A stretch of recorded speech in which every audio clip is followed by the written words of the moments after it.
about Bernie. Bernie is a film that everyone's been telling me for like 2 years. Like, oh, this is like a really great movie. Like, you wouldn't maybe not expect it to be a great movie, but it's a really great movie. And it's based on a true story. It's directed by Richard Linklater, starring Jack Black, Shirley MacLaine, Matthew McConaughey. And the story is Jack Black befriends this older lady, and he is accused of murdering her.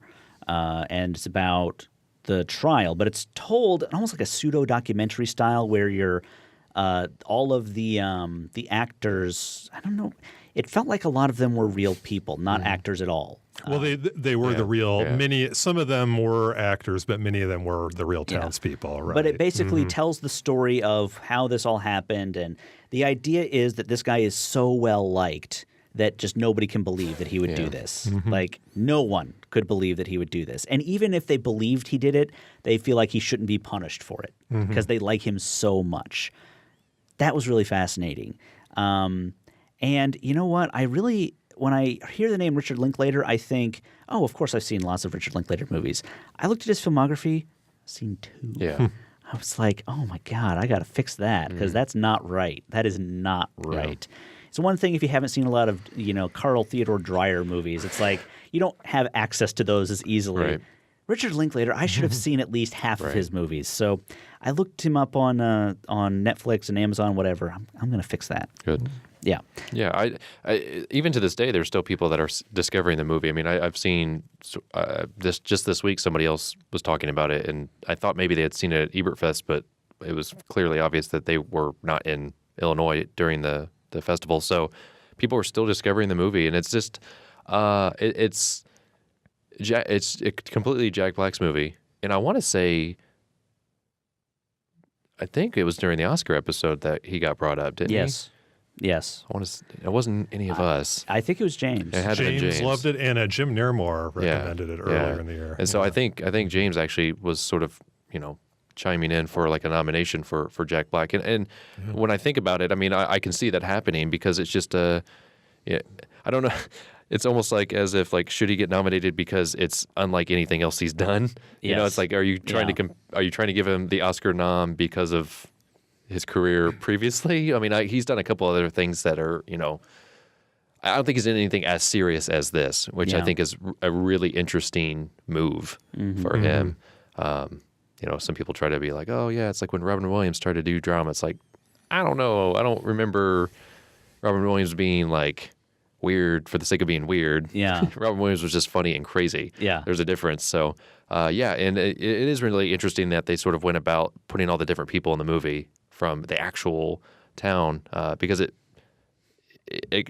they pull it off. Like it's just like, well, and it lends. Well, Matthew McConaughey, it takes forever to like if you're not paying attention, he just shows up and you're like, yeah, that's Matthew McConaughey. Yeah, Well, and that's the thing. That's why I wondered because I was watching this movie and I'm like, these don't feel like actors, or if they are actors, they're really, really good actors to sort of pretend to be these sort of strange townsfolk, small town people. Like really, really good actors that you've never seen or heard of before. Exactly. It's like, why aren't they doing more stuff? Oh, yeah, because they're not actors. Yeah.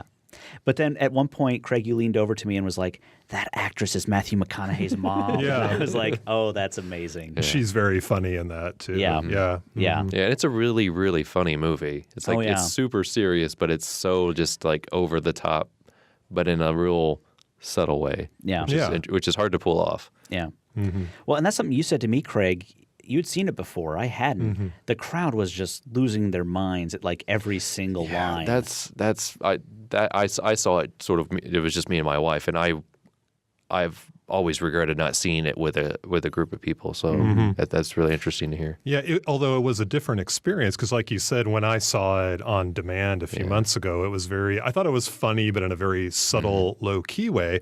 Then we see it with the audience, and there's that opening scene where Jack Black is with the corpse, and the audience is laughing like, "Oh, it's Jack Black doing some wacky shtick." And I'm thinking, I mean, this is actually kind of a straight. He's playing it pretty straightforward, and I think they kind of realized that. But that was was sort of their first inclination was to treat it like a kind of like a wacky Jack Yeah, you Black thought it was going to like pull comedy. out and he was going to be standing on a set of a movie or something. Yeah, exactly. Yeah.